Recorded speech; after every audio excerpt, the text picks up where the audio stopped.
চিঠি পড়তে কার না ভালো লাগে? নিশ্চয়ই সবার ভালো লাগে। আর ভালো লাগবে তখনই আর সেই চিঠি যদি কোনো স্ত্রী মানুষের, নারীর চিঠি হয়। আর সেই চিঠি নিয়ে আমরা আজকে সাত সকালে আমাদের পাঠ কেন্দ্রে আলোচনা করব 4th semester Bengali major West Bengal state ইউনিভার্সিটির একটি অন্যতম গল্প রবীন্দ্রনাথ ঠাকুরের স্ত্রীর পত্র। এই স্ত্রীর পত্র যে বিষয়টি নিয়ে আমরা আজকে আলোচনা করব, 2025 সালে বাংলা মেজর কিন্তু পরীক্ষায় এই প্রশ্নটা কিন্তু আসবে। আমরা আলোচনা করছি স্ত্রীপত্র, অর্থাৎ এই প্রশ্নটা যারা সিবিসিএস পরীক্ষার্থী আছে তাদের জন্য মূলত আছে, এবং আমাদের ওয়েস্ট বেঙ্গল স্টেট ইউনিভার্সিটির যে বাংলা মেজর এনএফি অনুযায়ী সেখানেও কিন্তু তোমাদের ক্ষেত্রে এটা প্রয়োজন। আমরা আসি স্ত্রীপত্র এই গল্পটি নিয়ে আমরা আজকে পাঠ কেন্দ্রে এবং আমার দ্রুগত যে সকল ছাত্রছাত্রী আছে তাদের জন্য আজকে এই আলোচনা। প্রশ্নটা হলো এই, রবীন্দ্রনাথ ঠাকুরের স্ত্রীপত্র গল্পে মৃণালের কণ্ঠে যে প্রতিবাদ ধ্বনিত হয়েছে তা আলোচনা করো। অর্থাৎ মৃণালের প্রতিবাদী সত্তা এখানে গড়ে উঠেছে আমরা দেখতে পাই, সেটি আলোচনা আজকে করব। তা আমরা বারে বারে যেটা বলি, আলোচনার শুরুতেই আমরা বলে রাখি যে রবীন্দ্রনাথ ঠাকুরের একটি অন্যতম প্রতিবাদী গল্প স্ত্রীপত্র।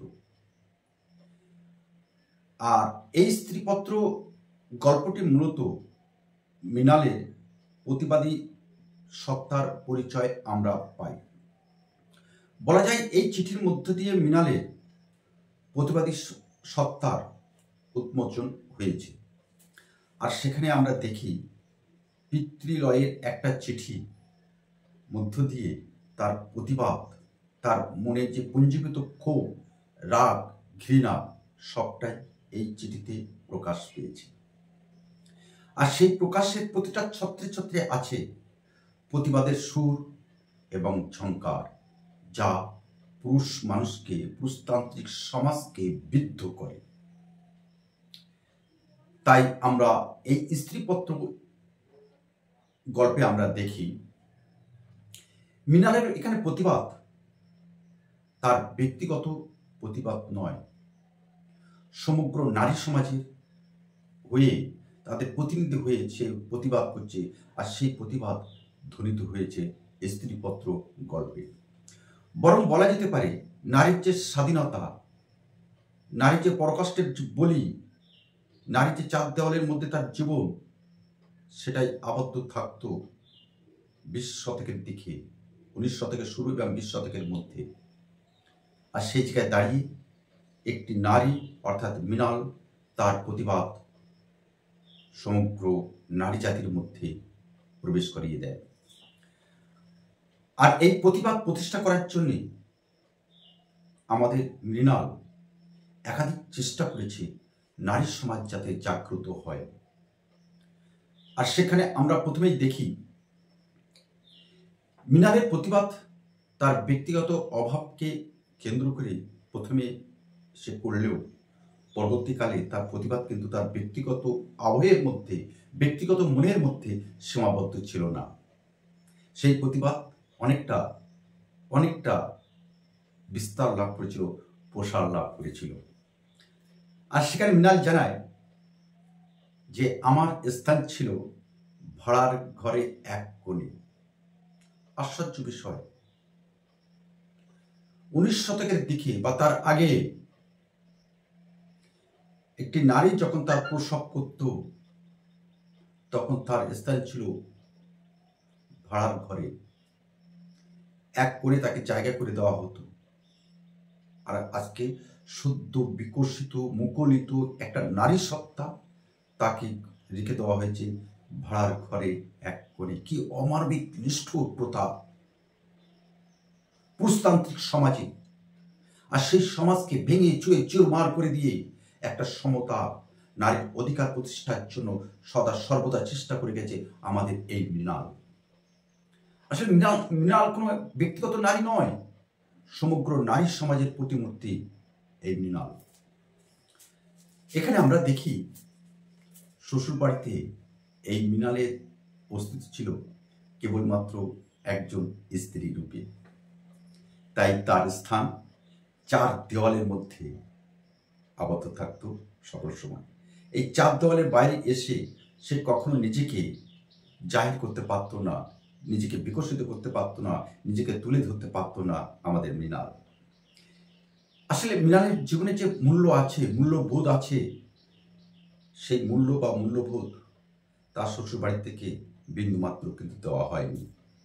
এটাই ছিল তার প্রতিবাদের প্রথম ধাপ। আর তার প্রতিবাদের দ্বিতীয় ধাপে আমরা দেখি পুত্র সন্তানের প্রতি শ্বশুর বাড়ির কি আকাঙ্ক্ষা, কি আশা, অভিপ্রায়।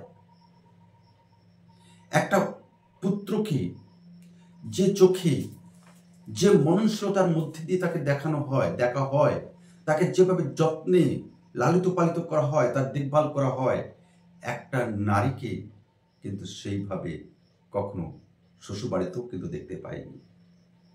ঠিক এইরকম একটা অত্যাচার তার শ্বশুর বাড়িতে বিন্দুর প্রতি নেমে এসেছিল। বলা যায় সেই এমন অমানবিক বিষয় তার উপরে চাপিয়ে দেওয়া হয়েছিল, যার ফলে এই বিন্দু কিন্তু আত্মহত্যা করতে বাধ্য হয়েছিল। অর্থাৎ এখানেও একটা নারীর অপমৃত্যু স্ত্রীপত্রের গল্পে আমরা পলকে পলকে দেখতে পাই, যা সমগ্র পুরুষতান্ত্রিক সমাজকে চমকিত করে তোলে, আতঙ্কিত করে তোলে। এই আতঙ্কের পরিবেশ সৃষ্টি করাই ছিল আমাদের মৃণালের জীবনের প্রথম অভিপ্রায়। আসলে এই যে অমানবিক প্রথা, রীতিনীতি, সংস্কার, পুত্রকে যে চোখে দেখতে হবে, নারীকে অন্য চোখে দেখতে হবে, এই অমানবিক প্রথার বিরুদ্ধেই প্রতিবাদ ছিল আমাদের মৃণালের। আসলে বিন্দুর মতো একটি অসহায় মেয়ের প্রতি সমাজের যে নিদারুণ উদাসীনতা, নিষ্ঠুরতা, যা তাকে আত্মহত্যার পথ উন্মোচিত করে দেয়। সে উপলব্ধি করে নারীর জীবনের মূল্য সমাজে কতটা যে তুচ্ছ, আজ পলকে পলকে মৃণাল বুঝতে পারে। আর সেই তুচ্ছতার কারণে আমরা স্ত্রীপত্রের গল্পে তৃতীয় ধাপে যে বিষয়টি আমরা দেখতে পাই, সেটি হল আমাদের সমাজে প্রচলিত যে ধর্মীয় ও সামাজিক গোড়ামি, তার বিরুদ্ধে কিন্তু প্রতিবাদে গর্জে ওঠে আমাদের মৃণাল। আর সেই প্রতিবাদে গর্জে উঠে মৃণাল আজকে বলে, আমি তোমাদের ধর্ম মানি না। অর্থাৎ এই সমাজের, পুরুষতান্ত্রিক সমাজের যে ধর্ম, সে ধর্ম মৃণাল আজকে অস্বীকার করে। যথেষ্ট কারণ আছে, আমরা বলেছি তো, ধর্ম তো ধারণ করার ক্ষমতা। আজকে যে রীতি সংস্কার, প্রচলিত প্রথা, নারীকে এক চোখে দেখতে হবে, পুরুষকে আরেক চোখে দেখতে হবে, এই কোন রীতি, কোন ধর্ম, কোন সংস্কার, কোন প্রথা? এই প্রথা, এই ধর্ম, এই সংস্কার, এই রীতি মৃণাল আজ অস্বীকার করে, আর করাটাই তার পক্ষে স্বাভাবিক। সে এই অন্ধবিশ্বাস, ধর্মের প্রতি যে অন্ধবিশ্বাস, সেই অন্ধবিশ্বাসকে সে অস্বীকার করে সে ধিক্কার প্রকাশ করে। অর্থাৎ এই স্ত্রীপত্রের গল্পে নারী জাতির প্রতি যে অবজ্ঞা, যে ধিক্কার, যে ঘৃণা, সবটাই কিন্তু সে অবজ্ঞা ভরে,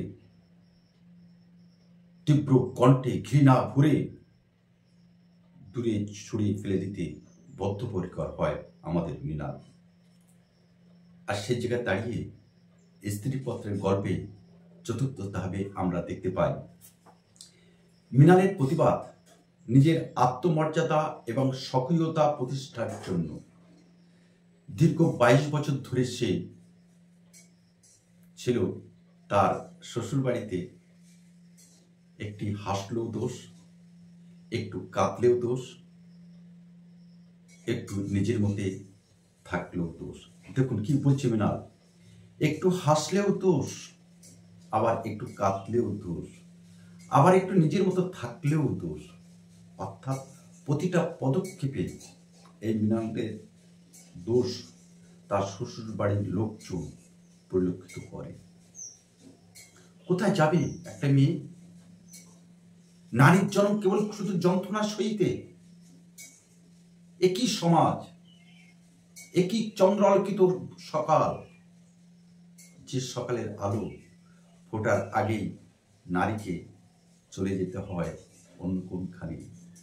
আরে নারীরা যেতে চায় না, নারীরা সেই জায়গায় যাবে না বলে নারীকে সংগঠিত করার কারণে মৃণাল এই স্ত্রীপত্র গল্পে তার তীব্র প্রতিবাদ, ধিক্কার সে জানায় ঘৃণা ভরে। আসলে মৃণাল নিজেকে নতুন করে চিনতে চায়, তাই সে বলে ওঠে একটা সময়, আমি বাঁচতে চাই, আমি বাঁচতে চাই, আমি বিন্দুর মতো মরতে চাই না, বিন্দুর মতো আর নারীদের আমি মরতে দেব না। এ কথা কিন্তু আমরা মৃণালের কণ্ঠে শুনতে পাই। আর তার এই বাঁচার অস্তিত্ব কেবলমাত্র শারীরিক অস্তিত্বকে টিকিয়ে রাখার জন্য নয়, বরং তার আত্মিক স্বাধীনতা, আত্মমর্যাদা নিয়ে মৃণাল এই পৃথিবীর বুকে, এই সমাজের বুকে, এই পুরুষতান্ত্রিক সমাজের বুকে সে বেঁচে থাকতে চায়। এইটুকু তো তার আকাঙ্ক্ষা ছিল। তার আকাঙ্ক্ষা এটা নয় নারীর জন্ম কেবল যন্ত্রণা সইতে। আজ নারী কোনো যন্ত্রণা সইবে না। আমরা শেষ করব। শেষ করার আগে একটি কথা বলে দিই যে আমাদের এই এডুকেশন চ্যানেল অর্থাৎ শিশু কবিতা সুন্দরবন যদি তোমাদের ভালো লাগে তাহলে প্লিজ সাবস্ক্রাইব করবে এবং আমাদের পাশে থাকার চেষ্টা করো। আমরা এই ধরনের নতুন নতুন ভিডিও, নতুন কিছু তোমাদের আমরা উপহার দিতে বদ্ধপরিকর হব। আর তোমাদের বন্ধুদের মধ্যে একটু শেয়ার করে দিও। অলরেডি আমরা যেটা বলতে চাইছি, এখানে যেহেতু কোনো এন্টারটেনমেন্টের ব্যবস্থা নেই, এখানে পড়া ছাড়া কিছু নয়। আর সেই পড়া লিখতে এবং বলতে গিয়ে তোমরা যদি এই ভিডিও শুনেও যদি তোমাদের অসুবিধা হয় নোট লিখতে, তাহলে ডিসক্রিপশন বক্সে এসে আমাদের ওখানে লিঙ্ক দিয়ে দিচ্ছি। আমাদের যে একটা ওয়েবসাইট আছে, সেই ওয়েবসাইটের মধ্যে দিয়ে সেখানে নোটস আছে, তোমরা সেটা লিখে নিতে পারবে। তো আমরা শেষ করি।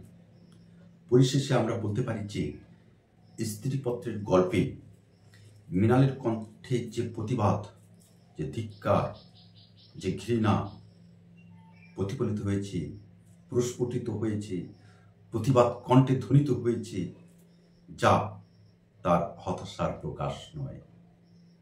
এই ধিক্কার, এই ঘৃণা, এই প্রতিবাদ তার এই মন থেকে উঠে এসেছে, কেউ তাকে বলে দেয়নি। আসলে এটি 19 শতকের শেষ দিকে এবং 20 শতকের প্রথম দিকে ভারতীয় নারী সমাজের প্রতি এই অমানবিক নিষ্ঠুর প্রথা নেমে এসেছিল, যা নারীকে ধ্বংস করার পক্ষে যথেষ্ট ছিল। আসলে বলা যেতে পারে এই যে আমরা স্ত্রীপত্র গল্পটা আলোচনা করছি, এই পত্রটি আসলে নারী সমাজের আত্মসংগ্রামের এক উজ্জ্বল দলিল। তাই মৃণাল পিতৃলয়ে ফিরে গিয়ে কেবল তার শারীরিক মুক্তি লাভ করেনি, অর্থাৎ বিবাহিত নারী কিন্তু তার শ্বশুর বাড়ি ফেলে রেখে সে কিন্তু তার পিতৃলয়ে তার নিজের বাড়িতে কিন্তু চলে গেছে। বিয়ের পর একটা মেয়ের তার ঠিকানা হয় তার শ্বশুর বাড়ি, সেটাই তার নিজের বাড়ি, কিন্তু সেই বাড়িটা রেখে ফেলে কিন্তু আমাদের মৃণাল চলে আসে তার অস্তিত্বকে বিকিয়ে না দিতে, তার অস্তিত্বকে বজায় রাখতে সে কিন্তু ব্যাক টু প্যাভিলিয়ন তার বাড়িতে কিন্তু পিতৃলয়ে চলে আসে। আর চলে আসার পরে তার আত্মিক মুক্তি ঘটেছিল, যা মৃণালকে একটা স্বতন্ত্র সত্তা হিসাবে এই গল্পে তুলে ধরা হয়েছে। আসলে এই চিঠি যুগ যুগ ধরে নারীর এক প্রতিবাদের উজ্জ্বল প্রতীক হয়ে উঠেছে, একথা আমরা নিঃসন্দেহে বলতে পারি। তো আজকে আমরা এখানে শেষ করলাম আজকের ক্লাসের বিষয়বস্তু স্ত্রীপত্র রবীন্দ্রনাথ ঠাকুর। আশা করি তোমাদের সকলের ভালো লাগবে এবং পরীক্ষার জন্য আসন্ন পরীক্ষার জন্য এটা তোমরা তৈরি করে রেখে দিও, কাজে লাগবে। তবে আজ আমরা এখানে রাখি, আগামী কোনো একটা সময়ে নিশ্চয়ই তোমাদের সাথে আমার আবার দেখা হবে। নমস্কার।